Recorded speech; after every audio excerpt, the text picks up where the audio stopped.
بسم اللہ الرحمن الرحیم۔ السلام علیکم۔ امید کرتی ہوں کہ آپ صحت اور ایمان کی بہترین حالتوں میں ہوں گے۔ ناظرین، عربوں کے متعلق تو یہ بات آپ سبھی جانتے ہیں کہ قبل ازاح اسلام زمانہ جاہلیت میں عرب بتوں کو اپنا خدا سمجھتے تھے اور ان کی پوجا کرتے تھے۔ اس وقت ان کے 3 بڑے بت تھے جن کو وہ اپنے دیوتا کا سردار مانتے تھے۔ ان میں ان کی 3 بڑی دیویاں تھیں جن کے نام لات، منات اور عزا۔ ان بتوں میں سے آج ہم آپ کو عزا کے متعلق معلومات فراہم کریں گے۔ عزا سردار دیویوں میں سے ایک تھی۔ مکہ اور طائف کے درمیانی راستے میں وادی نخل ہے۔ وادی نخل میں ہی عزا کا مندر تھا۔ ناظرین گرامی، وادی نخل وہی جگہ ہے جہاں حضور نبی کریم صلی اللہ علیہ وآلہ وسلم کی ملاقات جنوں کے ایک گروہ سے ہوئی تھی اور انہوں نے آپ صلی اللہ علیہ وآلہ وسلم کی دعوت پر اسلام قبول کیا تھا۔ قریش اور دوسرے قبائل وادی نخل میں رسومات ادا کرنے کے لیے آتے تھے۔ اس عزا دیوی کے مندر میں تمام لوگ عزا دیوی کے لیے جانوروں کی قربانی بھی کرتے تھے اور اس میں چڑھاوے بھی چڑھاتے تھے۔ دوسرے تمام بتوں سے زیادہ عزا کی عزت اور تحریم کی جاتی تھی۔ اگرچہ اس زمانے میں بتوں کے مندر عرب کے دور دراز مقامات پر واقع تھے، لیکن ان مندروں کے بڑے بتوں کے نام بت خانہ کعبہ میں رکھے گئے تھے۔ روایات سے پتہ چلتا ہے کہ عزا دیوی ایک شیطانی عورت تھی اور اس کی رہائش وادی نخل میں پائے جانے والے ایک 3 چھاؤں والے درخت پر تھی۔ اس کے اندر چونکہ شیطانی طاقتیں موجود تھی تو اسی لیے انہی کے بل بوتے پر عزا کے بتوں سے آواز نکالتی تھی، جن کو عرب قبائل سن کر اس کے اندر کی قوت پر اعتقاد رکھتے تھے اور اسی دیوی کی تہظیم بجا لاتے تھے۔ انہی وقتوں میں اللہ تبارک تعالیٰ نے حضرت محمد مصطفیٰ صلی اللہ علیہ وآلہ وسلم کو مبعوث فرمایا اور آقا دو جہاں حضرت محمد مصطفیٰ صلی اللہ علیہ وآلہ وسلم نے لوگوں کو بتوں کی پوجا کرنے سے منع فرمایا۔ قریش کو یہ بات اچھی نہ لگی اور انہوں نے آپ صلی اللہ علیہ وآلہ وسلم کی بات کی بہت مزاحمت کی۔ فتح مکہ کے وقت حضور نبی کریم صلی اللہ علیہ وآلہ وسلم نے خانہ کعبہ میں موجود تمام بتوں کو توڑ دیا، لیکن عزا دیوی کے مندر میں موجود بت اس وقت تک وہاں سلامت تھے اور ان کو ماننے والے عقیدت مند اس کی پوجا اسی زور و شور سے کر رہے تھے۔ چنانچہ عزا دیوی کے بتوں کو توڑنے کے لیے حضرت محمد مصطفیٰ صلی اللہ علیہ وآلہ وسلم نے حضرت خالد بن ولید رضی اللہ تعالیٰ عنہ کو، جن کو سیف اللہ کا لقب دیا جاتا ہے، منتخب کیا۔ حضرت خالد بن ولید نے 30 گھڑ سواروں کے ہمراہ وادی نخل کی طرف روانگی اختیار کی۔ حضرت خالد بن ولید رضی اللہ تعالیٰ عنہ اسلام کے سب سے بڑے سپہ سالار کی حیثیت سے مشہور تھے۔ ناظرین گرامی، حضرت خالد بن ولید رضی اللہ تعالیٰ عنہ نے 125 جنگوں میں حصہ لیا اور کسی ایک جنگ میں بھی انہوں نے شکست نہیں کھائی۔ یہ حضرت خالد بن ولید ہی تھے جنہوں نے کیس و کسرہ جیسی بڑی سلطنت تباہ کر کے مدینہ جیسی چھوٹی ریاست کو عالمی ریاست کا درجہ دیا۔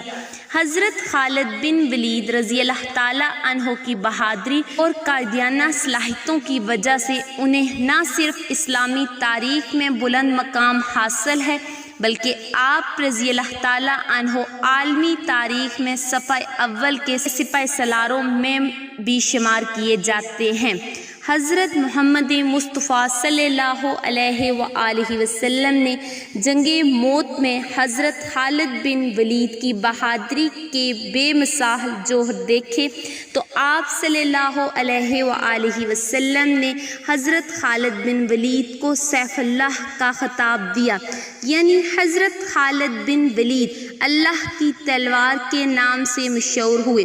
دوستو، اب کی بار حضرت خالد بن ولید کا مقابلہ کیس و کسرہ کی عظیم فوجوں سے نہیں تھا، اور نہ ہی اس دفعہ آپ رضی اللہ تعالیٰ عنہ کے مد مقابل قریش یا دوسرے عرب قبائل کے جزوی نوجوان تھے، بلکہ اس بار حضرت خالد بن ولید جس قوت سے برزہ بیگار ہونے جا رہے تھے، اس شیطانی قوت کی حقیقت صرف اللہ تبارک تعالیٰ یا ان کے حبیب حضرت محمد مصطفیٰ صلی اللہ علیہ وآلہ وسلم ہی جانتے تھے۔ فتح مکہ سے کچھ روز بعد 25 رمضان المبارک کو حضرت محمد مصطفیٰ صلی اللہ علیہ وآلہ وسلم نے حضرت خالد بن ولید رضی اللہ تعالیٰ عنہ سے فرمایا کہ وہ وادی نخلہ کی طرف جائیں اور اس کے اندر موجود 3 چھاؤں والے درخت کا رخ کر لیں۔ جب وہ 3 چھاؤں والے درخت پا لیں تو ان میں سے پہلے 3 چھاؤں والے درخت کو کاٹ دیں۔ ناظرین گرامی، 3 چھاؤں سے مراد ایسا درخت جو خود رخ ہوتا ہے، یعنی کسی بھی جگہ پر خود اگنے لگتا ہے۔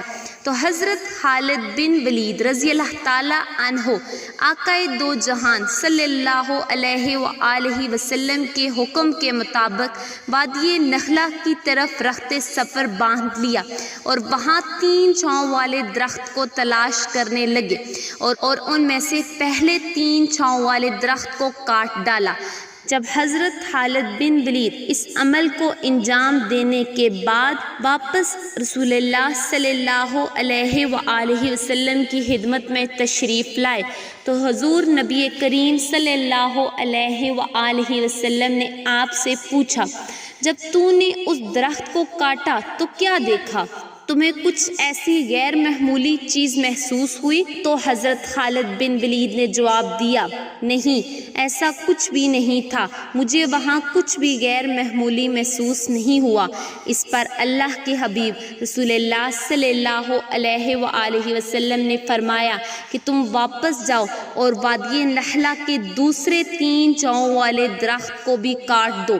حضرت خالد بن ولید رضی اللہ تعالیٰ عنہ نے حضور نبی کریم صلی اللہ علیہ وآلہ وسلم کے حکم کی تحمیل کرتے ہوئے وادی نخلہ کے دوسرے 3 چھاؤں والے درخت کو بھی زمین بوس کر دیا اور واپس رسول اللہ صلی اللہ علیہ وآلہ وسلم کی خدمت اقدس میں حاضر ہوئے تو آقائے دو جہان نے پھر سے وہی سوال دہرایا، دوسرے درخت کو کاٹنے پر تجھے کوئی آواز آئی یا تم نے کچھ غیر معمولی دیکھا؟ ناظرین گرامی، اس بار بھی حضرت خالد بن ولید رضی اللہ تعالیٰ عنہ نے نفی میں ہی جواب دیا۔ اس جواب کو سن کر آپ صلی اللہ علیہ وآلہ وسلم نے فرمایا، واپس جاؤ اور تیسرے 3 چھاؤں والے درخت کو بھی کاٹ دو۔ حضرت خالد بن ولید رضی اللہ تعالیٰ عنہ اس مرتبہ جب حکم کی تحمیل کے لیے وادی نخلہ میں آئے تو دیکھا ایک خبیث شیطانی عورت وہاں کھڑی ہے جس نے بھیانک صورت میں بال پھیلا رکھے ہیں اور انتہائی غصے کی حالت میں اپنے دانت پیس رہی ہے۔ آپ رضی اللہ تعالیٰ عنہ نے دیکھا کہ اس عورت کے پیچھے ہی ازاح دیوی کے مندر کا محافظ بھی چلا آ رہا ہے، اس کا نام دیوی بن سلمہ تھا۔ جب دیوی بن سلمہ نے حضرت خالد بن ولید کو دیکھا تو اس شیطانی عورت سے یوں مخاطب ہوا کہ ہے ازاح خالد پر زور سے حملہ کر اور خبردار پیچھے نہ ہٹنا، اپنی اوڑھنی اتار ڈالو، کیونکہ اگر آج تم نے حالت کو قتل نہ کیا تو تم ذلت کی مستحق ہو جاؤ گی۔ حضرت خالد بن ولید نے جب یہ سنا تو عزا سے یوں مخاطب ہوئے، ہے عزا، میں تیرا انکار کرتا ہوں اور میں تجھے پاک اور مقدس نہیں سمجھتا، اور میں دیکھ رہا ہوں کہ اللہ نے تجھے ذلیل اور رسوا کر دیا ہے۔ یہ کہہ کر حضرت خالد بن ولید نے عزا پر حملہ کر دیا اور اپنی تلوار سے اس کے سر پر وار کیا۔ حضرت خالد بن ولید نے جب وار کے بعد دیکھا تو وہ شیطانی عورت عزا جل کر راکھ کا ڈھیر بن چکی تھی۔ اسے کیف سردار پہنچانے کے بعد حضرت خالد بن ولید نے اسی کی رہائش والے 3 جاؤں والے درخت کو کاٹ ڈالا اور عزا دیوی کے مندر کے محافظ کو بھی قتل کر دیا اور اس برائی کو ہمیشہ ہمیشہ کے لیے جڑ سے اکھاڑ کر پھینک دیا۔ اس کے بعد حضرت خالد بن ولید رضی اللہ تعالی عنہ آقائے دو جہان صلی اللہ علیہ وآلہ وسلم کی خدمت میں حاضر ہوئے اور یہ سارا واقعہ آپ صلی اللہ علیہ وآلہ وسلم کے سامنے بیان کیا تو آپ صلی اللہ علیہ وآلہ وسلم نے اس واقعہ کو سننے کے بعد فرمایا، ہے خالد، یہ عزا تھی، اب آئندہ عربوں میں عزا نہ ہوگی اور نہ ہی عزا کی عبادت ہوگی۔ ناظرین گرامی، ایک وہ دن تھا اور ایک آج کا دن ہے۔ اس وقت سے لے کر آج تک عربوں میں سب سے زیادہ لائق اور تہذیب سمجھی جانے والی عزا کا کوئی نام لیوا بھی باقی نہیں رہا۔ ویسے تو اس واقعہ کا ذکر اسلام کی بہت ساری کتب میں درج ہے، لیکن ہم نے یہ واقعہ کتاب بلوغ الادب